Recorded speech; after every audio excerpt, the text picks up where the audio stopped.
साथ में कुछ नहीं खेलते। देखिए आखिर power star Pawan Singh trending star Khesari Lal Yadav भैया के बर्थडे में जाएंगे या नहीं, क्योंकि खेसारी भैया हमेशा जाते हैं पवन सिंह के बर्थडे में। ईश्वर नहीं गए थे क्योंकि खेसारी भैया अपने फिल्म शूटिंग में बिजी थे। नमस्कार दोस्तों, राधे राधे। आई होप आप सब अच्छे होंगे, मस्त होंगे, स्वस्थ होंगे। अगर चैनल पर नया है तो चैनल सब्सक्राइब करके एक प्यारा सा लाइक कमेंट जरूर करें। अभी देख सकते हैं कि अपने खेसारी भैया के 15 मार्च के बर्थडे बहुत ही जल्द आने वाला है। Happy birthday.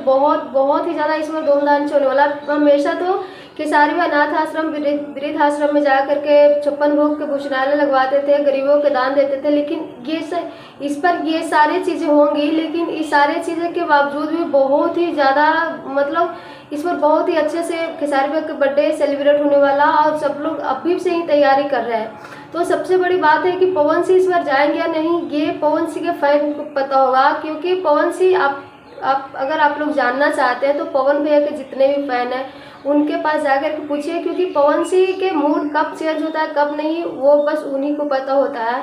और इस बार खेसारी भैया के बर्थडे का सब जितने भी उनके फैन हैं, कट्टर फैन है, सबको बहुत ही ज़्यादा बेसब्री से इंतजार है। वैसे आपको इंतजार है या नहीं, कमेंट से मुझे जरूर बताइए। Thank you.